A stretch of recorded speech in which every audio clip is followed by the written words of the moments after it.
Okay. All right.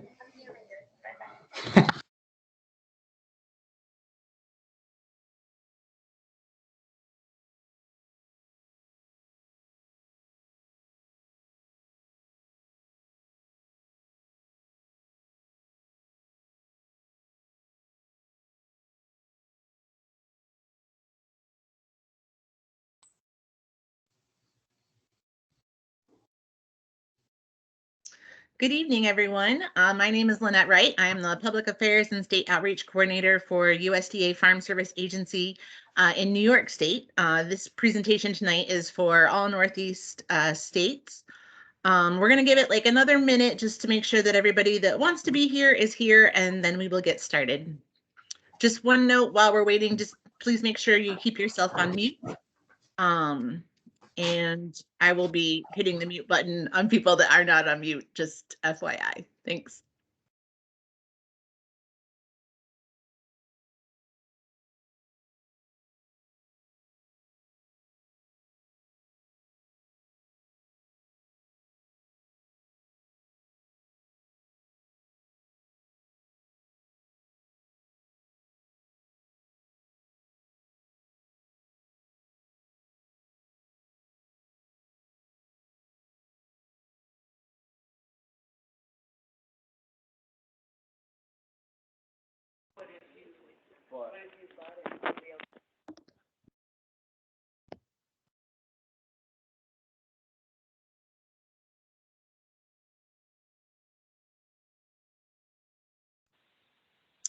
All right, we'll go ahead and get started. So I want to introduce myself again. I'm Lynette Wright, the Public Affairs and State Outreach Coordinator for USDA Farm Service Agency in New York. But this program, like I said, is for the whole Northeast. Just a couple of notes before I introduce our speaker tonight. I am recording this, so just so you're aware, this is being recorded. Anybody that registered will get a recording, a link to watch the recording of this meeting. I'm also going to put a couple of links in the chat once we get going here. They're just, a website about the program, as well as how to find your local Farm Service Agency office. And as I said, if you can just remember to keep yourself on mute, we will have time at the end for questions. There is a chat function for me at least, it's at the top of my screen. It's like a little chat bubble and it says show conversation. So if you have questions as we're going, if you can just put those in the chat, but keep on mute until the presentation is over, and then we will, you are able to ask questions, come off mute and ask questions at the end. And that is all I have. So tonight, our presenter is going to be the price support specialist for USDA Farm Service Agency in Vermont, Julie Jacques. And Julie, take it away. Hopefully I said your name right. You said it perfect. Thank you. So welcome to our webinar, and we hope you find the information helpful as you maneuver through the program and take the information with you. So we're talking about the Pandemic Assistance for Timber Harvesters and Timber Haulers program, or abbreviated as PATHH. And the Farm Service Agency has been asked to help roll out this program and provide assistance to the timber harvesting and hauling businesses impacted by the effects of COVID-19. The intent of the program is to aid producers who suffered a gross revenue of at least 10% when we look at the 2019 and 2020 kind of production years, if you will, or income years. The folks that are eligible for the PATHH program are loggers and log truck drivers. So we're looking at the timber harvesters, the folks that are in the woods performing the initial harvesting and transporting of trees for processing. And examples, of course, would be, felling trees, cutting, minimal processing kind of in the woods or at a landing site, moving trees, and minimal, again, on-site processing and or loading of the trees or logs onto trucks or rail cars. Folks, maybe both, right? Loggers and or drivers, log truck drivers. Our log truck drivers would be using kind of heavy use vehicles, semi trucks, 18-wheelers, and other sorts of methods to transport unprocessed wood, logs, and other raw timber products, not finished lumber. Log truck drivers often work for lumber producers, mills, and logging companies. They may also work as independent owner-operators with their own trucks and contracts to service different businesses. So those are the folks that we're looking to enroll. And folks that were doing that sort of work in 2019 or 2020 are eligible for payment if they were in operation doing those things in 2019 and 2020, like I said, but it's not a full year. We want to kind of point out that it is an 11-month time frame of revenue that we would be looking at. And we mentioned that a couple of times as you kind of go through paperwork and the application process.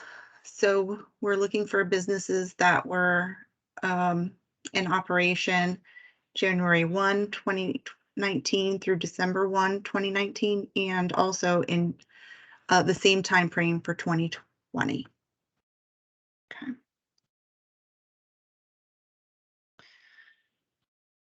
A part of eligibility is also that the business must have at least 50% or more of its gross revenue derived from timber harvesting or timber hauling practices or revenue sources.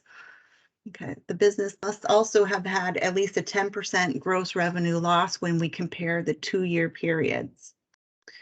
So gross revenue is found by looking at the business's gross receipts.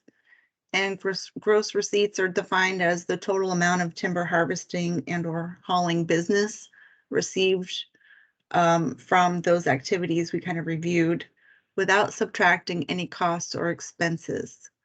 We would not want to be including the sale of physical assets such as machinery or equipment when calculating a gross revenue.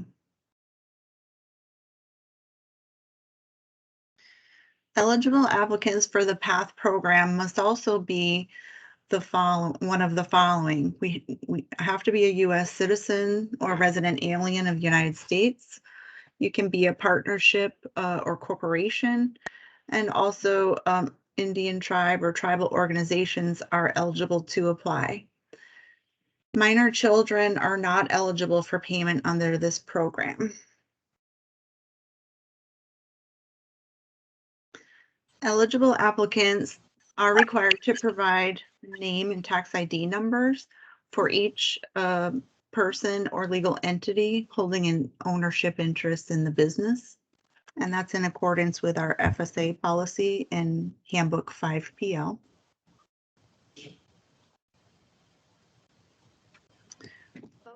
Ineligible for applying for PATHH are any person who is not a citizen of the U.S. or a lawful alien, any legal entity or joint operation with a member who is not a U.S. citizen or legal or lawful alien, any person or legal entity that fails to provide the names and tax ID numbers of interest holders. And again, minor children are not eligible to apply.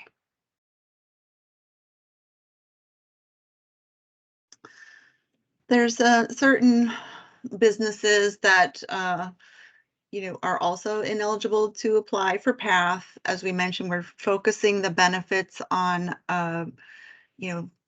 folks in the woods, loggers and log haulers.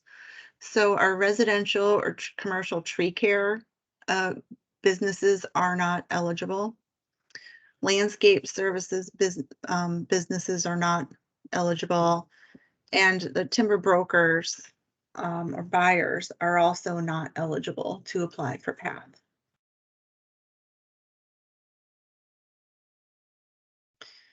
When we kind of think about hauling logs, we want to make sure we're not having folks apply that, trucking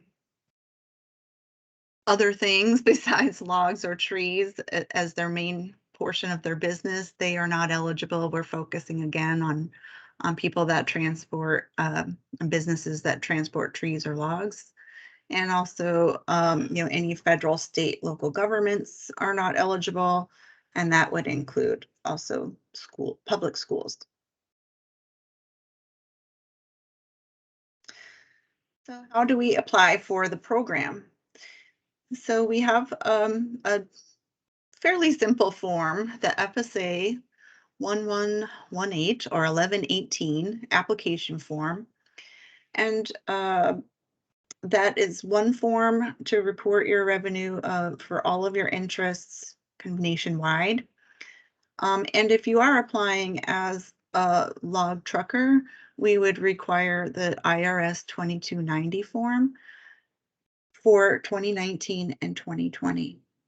The other forms shaded here are kind of housekeeping forms, if you will, where we probably haven't worked with you before. So we would ask for kind of customer data on the AD 2047 form and the CCC 901 as applicable, which if you're a company or a corporation or an LLC, we'd look for the members under that tax ID number or business ID. We'd also have the AD 1026, which is our highly erodible and wetland compliance form for farming interests. So we are required to file that, but you're most likely exempt from needing to worry about that form too much. And also a direct deposit form, which is not listed there, but kind of standard housekeeping protocol, if you will. If we focus on the application form itself, those can be submitted in multiple ways to our county office. You can stop by, you can mail it. It should be postmarked by October 15th or dropped off by October 15th at our county office. They can also be submitted electronically by email or faxed. Box and one span are another way that our county office staff can help the application, get to us from you digitally. Okay. There's also a way to apply online through farmers.gov, and you can request a level 2 e-authentication account where you could fill it out and submit it kind of secure through that application. This is a quick snapshot of what the form looks like. And again, it's pretty simple for government forms, if you will.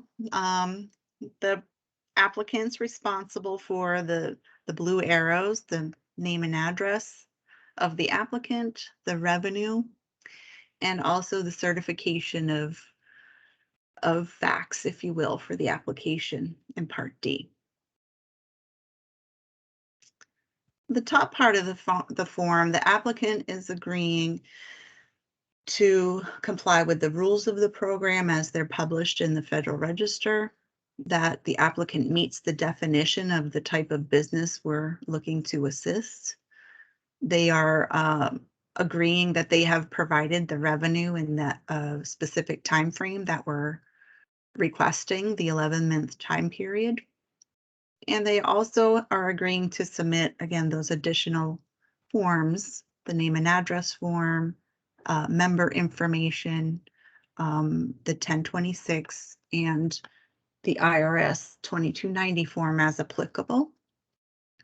And we also agreeing to provide FSA or USDA the information in a timely manner. This is kind of a close-up snapshot of the section of the form where the applicant is required to certify the gross revenue received for the respective 11-month period. The certification is subject to spot check, and applicants are asked to retain revenue documentation for 3 years. And also, the county committee may request supporting documentation for your certification. You'll notice that it says harvester only, hauler only, or harvester and hauler. And you may be one or both, and you can fill out the applicable line item as your business dictates. Okay. We do have some provisions if an operation started up or dissolved at some portions of 2019 and 2020. We can prorate the revenues to compensate for those times that they were in business. Okay. After you certify your revenue, we would be signing the application and certifying that all the applicant and all members, if applicable, are U.S. citizens or legal aliens, that you have provided the IRS 2290 form for 2019 and 2020 as applicable, that all information is true and correct to the best of your knowledge, and you're also certifying that you are not an ineligible applicant that we reviewed earlier.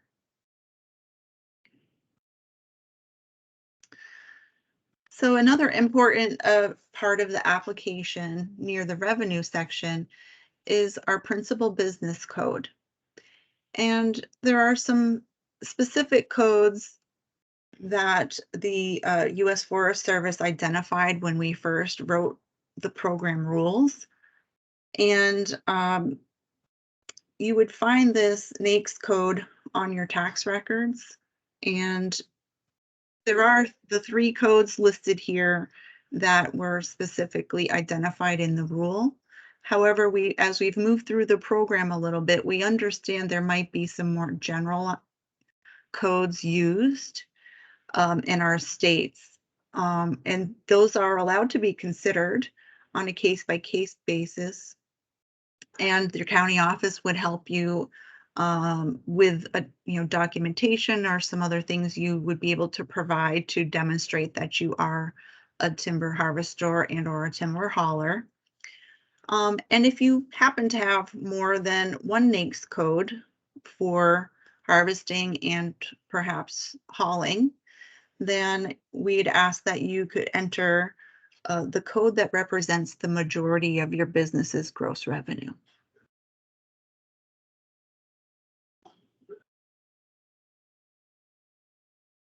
And I've mentioned it a couple of times, the IRS 2290 form for heavy highway vehicle use tax return is a really important form for folks requesting PATH benefits for logging vehicles.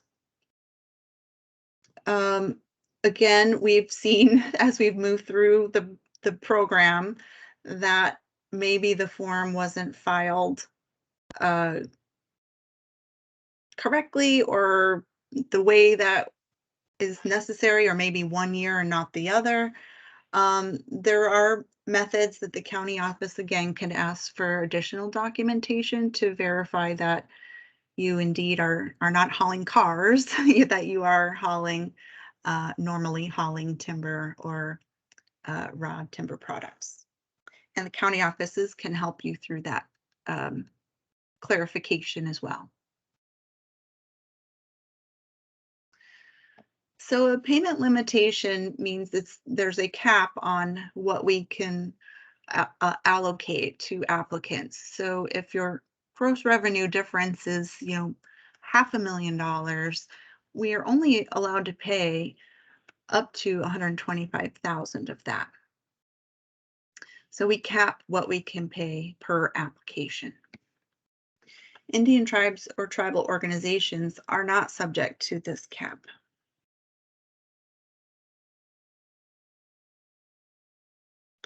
So how do we come up with the payment?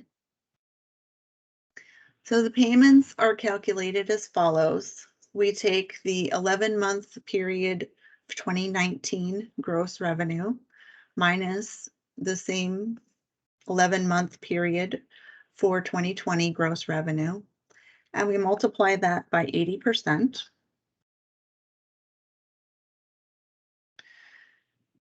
And we've kind of broken out, not having a lot of experience working with this sector of forestry and agriculture, I'll go out on a limb to say, we need to kind of hold back some of the money, and what FSA is offering is an initial payment equal to the lesser of the payment calculation or $2,000 up front. And then as we move through after the deadline, we will be paying the remainder of the calculated benefit up to the pay limit as our funds are allow. In essence, we are not allowed to go over the budgeted amount we've been given at the national level. Okay. And this is what I'm saying. So after the close of the application period, we'll issue your final payment. And again, it's equal to the 2019 minus 2020 times 80% minus the $2,000 initial payment.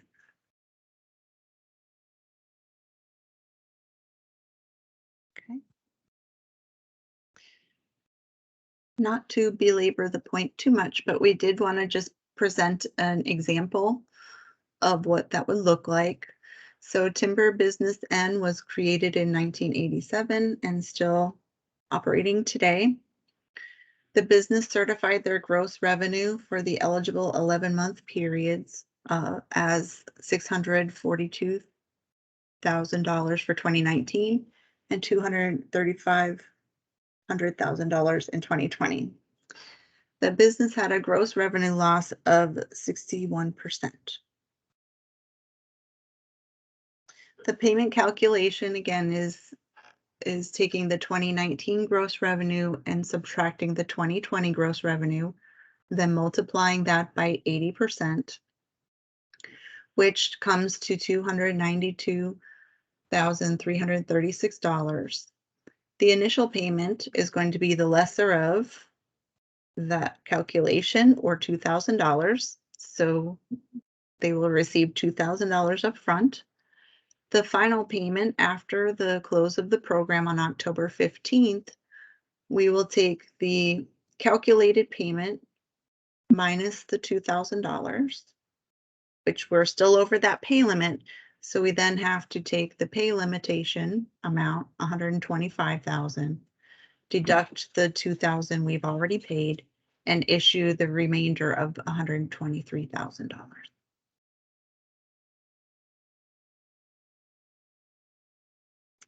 So it's very short and quick, but are there any questions that we can help answer?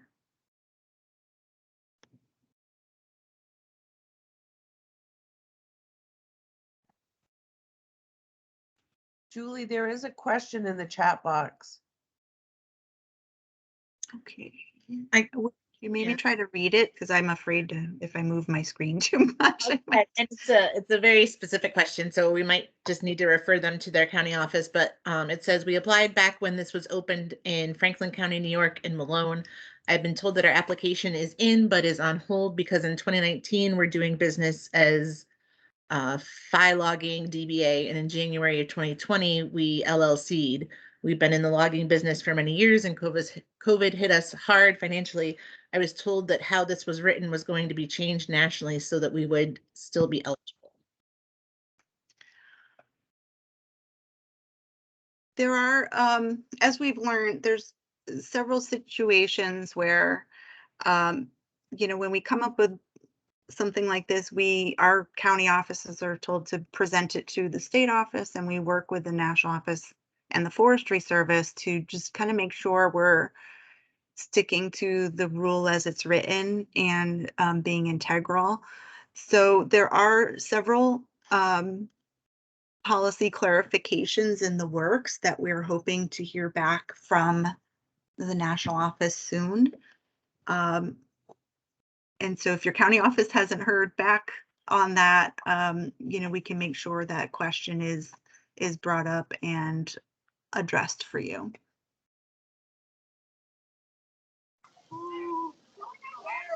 Can I ask a question? Of course. Actually, I have 3 questions. So I'm calling from the state of Maine. Here are the 3 questions. I'll lay them all out and you can answer them separately. Do you have an idea? First question is, do you have an idea generally how long it's taking for applicants to fill out applications? Because we've heard from folks that they just feel like they're not going to have enough time. It's bureaucracy, a lot of paperwork. So that's question 1. Question 2 is regarding how much funding is available. 200 million, as we know, is not going to go very far. So the concern from many that I've heard is that, well, there's only 200 million. It's not worth my time. So do you have a general sense at this point how many total applications have been submitted and what the total demand is going to be, so that we have a general idea to encourage folks to continue to apply? And then the third question is, October 15th is the deadline. What is your expectation for turning around all the applications after October 15th to get their final payments in hand? So those are my 3 questions, and I'll go on mute.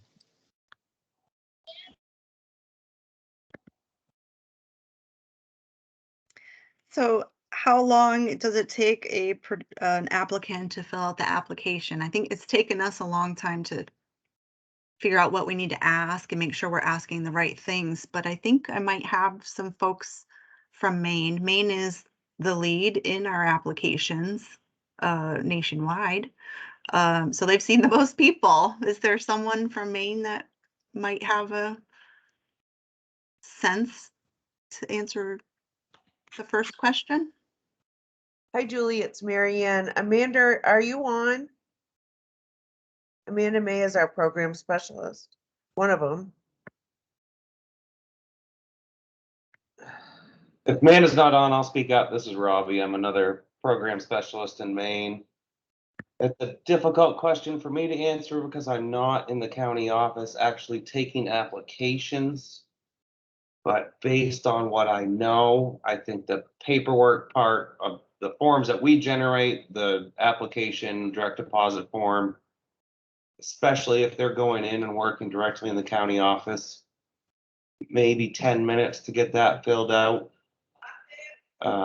If they need to provide some supporting documentation to go along with that to support the type of business they're in, that could be a little bit more of a time investment outside their time in the office. I guess that would depend on a just case by case basis. I don't really have a very specific answer for you, but I would not expect it to be a terribly time consuming process.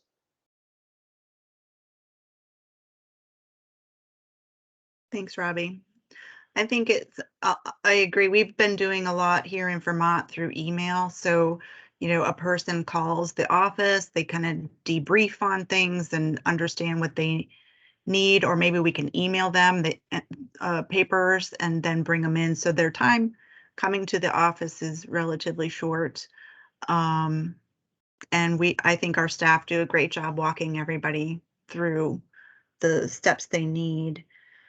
And kind of once we've issued that $2,000, the application's done and just waiting for the deadline and the national office to turn it around. So I'm jumping to your third question. I don't have a good sense of how that will go. And it kind of ties in with your second question, if we don't have a lot of applications, will they extend the deadline to get more interest? And I think we're kind of looking at that now. Here we're in mid-September and the enrollment is pretty low, below our expectation, if you will. So I looked it up this afternoon. We have nationwide about 2,000 applications. And of the initial payments made, it's 1.9 million. So there's not a lot spent on the initial payment, not a lot of applications. So we aren't really sure why. And maybe you guys have some insight on how we can be more approachable or make it more approachable for people to at least inquire on the program. So hopefully that answered all three.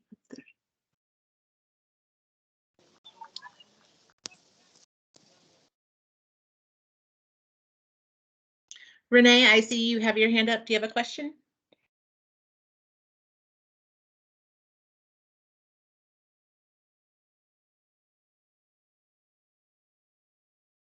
You can come off mute or you can write it in the chat.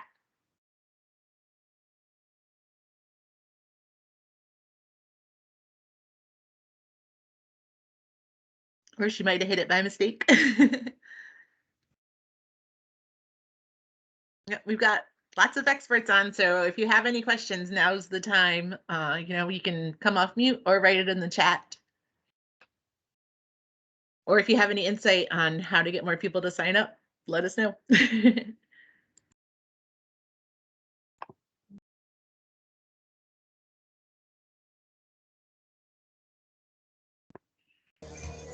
There are a lot of Facebook groups for loggers out there. I know my husband's part of one, so I was planning on posting a link here, but that would be a place to reach out to people if you're interested in more applications.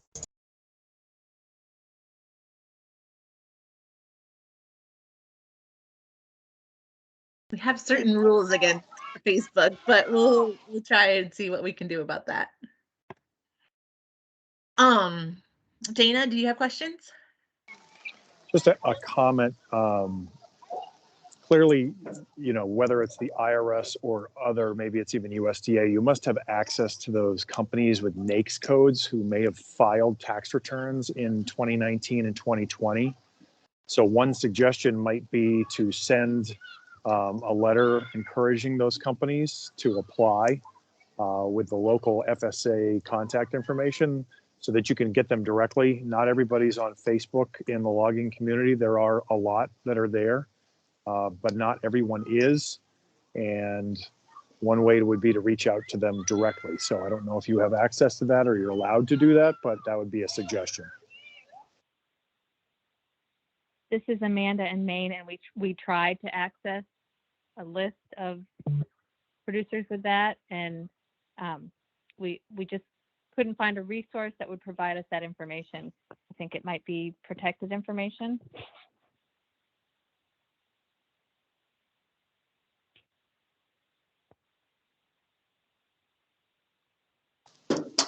And this is Dana in Maine again. I would just also add to my two questions. They're kind of leading questions, so to speak, but folks think, one, it's going to take them a long time to do this, and two, there's no guarantee that they're going to get anything. And I think that's discouraging a lot from even going through the process. They see bureaucracy with no return on their investment.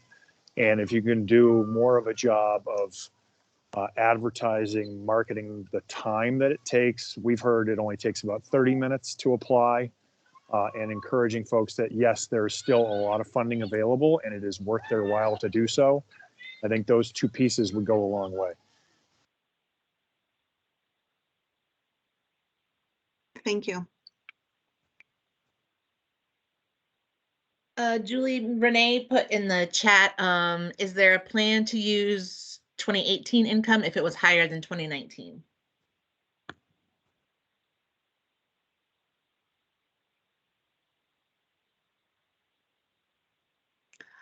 I'm thinking, because I don't want to get my programs mixed up. I'm working on Dairy World as well. I don't think so at this time. What we're waiting for an answer on is more, so 2020 was the COVID year, and there were lots of kind of weird things that happened, meaning What if you had unemployment? You didn't have timber revenue, you had unemployment revenue, or you had the fires out west where the timber all burned and they had zero revenue. What are we going to do with that 2020? Can we use 2018 to show something that we really are harvesters and or haulers, and 2020 is, you know, the freaky year that COVID's ruined everything. So there's talk about that, but it's not necessarily an option. It's not an option for everyone. So we're kind of waiting for the National Office of FSA and Forest Service to help us with the you know, the non-income situation for 2020. To what do we compare 19 to when we don't have that?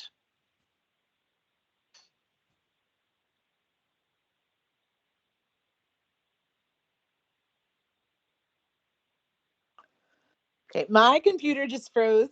This is Lynette. My computer just froze, so I hopped on my iPhone, but I can't see, or I guess I could see the questions now. Renee also asked if this will be taxable. So yes, the FSA programs are taxable in the sense that you would get a 1099. Yep.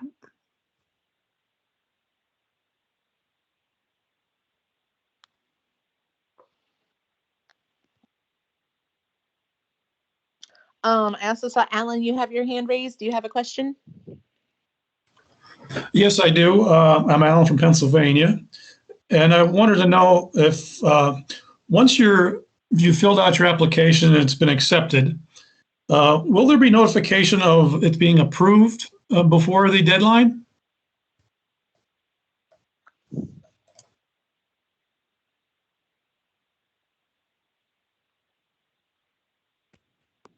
Being at the state office, I haven't thought about that. If we're sending a notification, I think what we're sending is the $2,000 once it's approved, but I don't know, Maine, do you have a process of notifying applicants of an approval?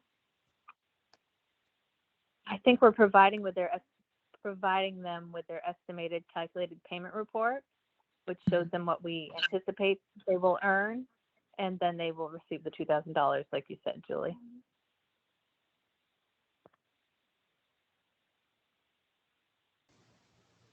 Okay, thank you. And that estimated calculated payment report shows them the maximum amount that they could get from the program.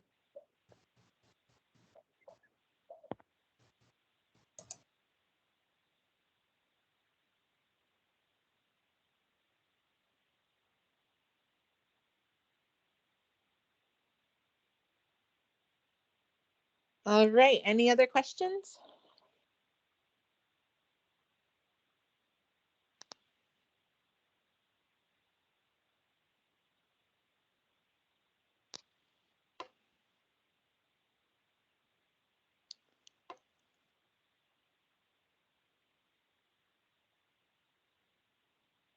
All right, well, hearing none, I did earlier in the chat put in the service center locator for people to find their local USDA Farm Service Agency office, as well as the website on this program.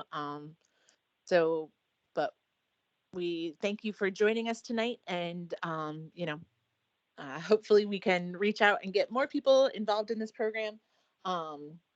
But yes, want to thank you for being here, and have a good night. And if someone from FSA can see if they can stop my recording, I don't know if you can or not, but my computer is still frozen. Thank you, Julie. That was excellent.